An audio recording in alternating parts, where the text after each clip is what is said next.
The Community Trust was one of the first to develop a COVID response fund. We raised over $21 million. Wow. That's incredible. And again, I think it speaks to the incredibly generous spirit of people here in this region.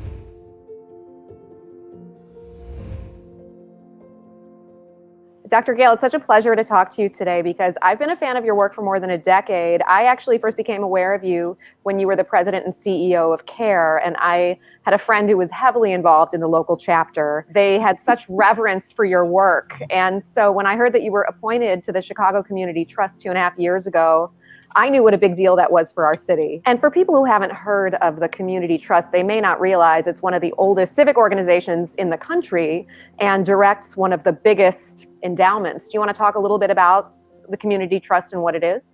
Yeah, so we've been around over 105 years now as a major civic actor here in Chicago. It's a wonderful way in which people who care about their community can essentially pool their resources and invest in the things that can make the biggest difference for the citizens of this city and the greater Chicago region overall. You direct the giving of more than $300 million a year locally.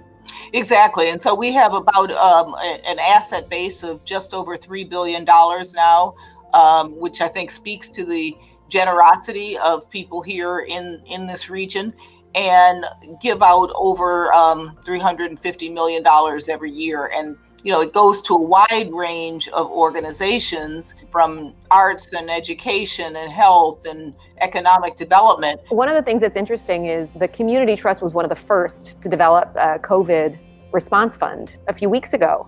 When this pandemic began to really appear in the Chicago area, how much have you raised and how are you directing some of those funds? Yeah, so, you know, together with the United Way, we've raised over $21 million.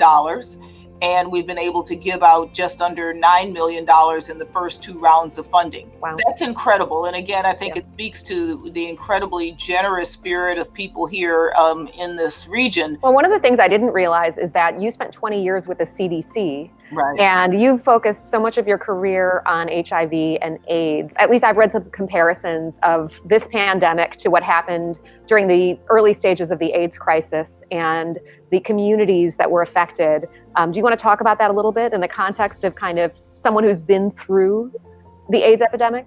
Yeah, in fact, for me, it has a lot of similarities. You know, first of all, both were unknown diseases sweeping through populations. It, you know, eventually did kind of expose our social and economic fault lines, if you will. And so just like in the HIV epidemic, where it might have started in one population, but ultimately had its greatest toll on communities of color, communities that were marginalized in society, the same thing is happening as we look at how COVID is really having that same sort of disproportionate impact. But it also is almost like a Rorschach test, if you will, for our systems and our inequities and the vulnerabilities that already existed become highlighted as a result and amplified as a result of these kinds of situations. As you may have heard from your staff, we have in our May issue a list of the 50 most powerful women in Chicago, and you, of course, are on that list. And one of the things we wanted to ask you about is, how did you find your power? Was there kind of a pivotal moment in your life that you recall where you felt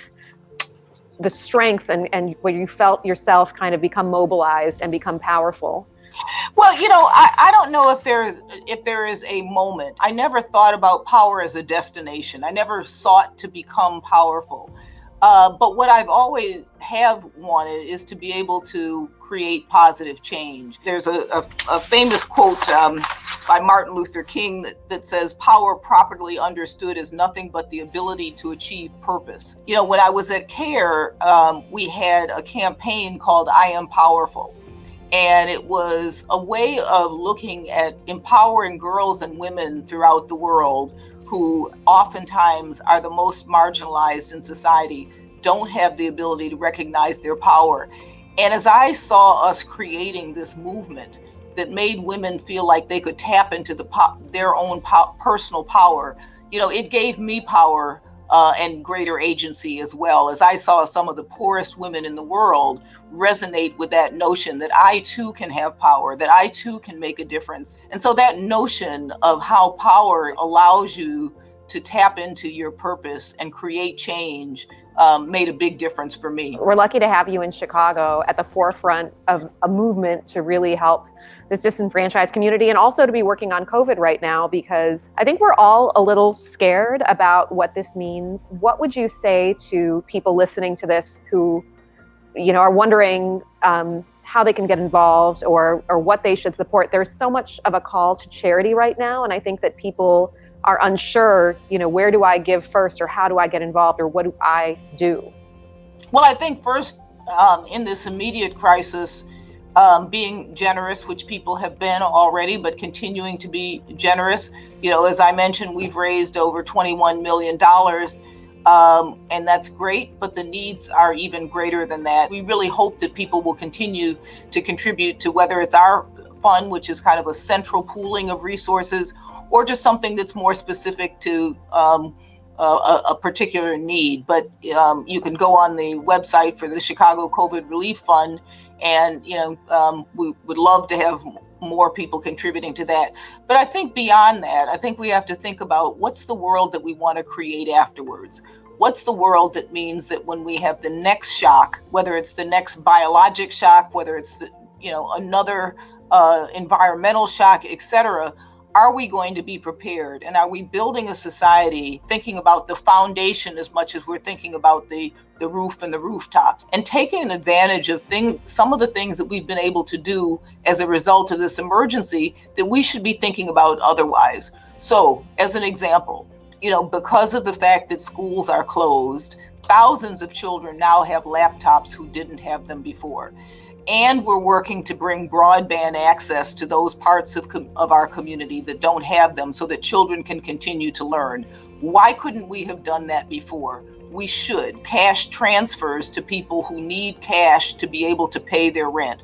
Why couldn't we have done that for financially insecure households before this? So my hope for this is that we take some of the lessons, look at the things that we have fast forwarded in many ways, and let's think about putting some of those things in place in the future when we come out of this crisis, so that when we face the next crisis, we are so much more better prepared. I attend Zoom parties in the evening and, find creative ways to connect with friends and family and loved ones. I think we're all realizing as a society how much we do need human interaction, and I hope we hold on to that piece as well. This was wonderful to get the chance to finally talk to you. As I mentioned, I've been a big fan for so long, and it's wonderful. I think Chicago is very lucky to have someone like you at the helm of the Community Trust, and shaping the direction of this 105-year-old organization in the years to come.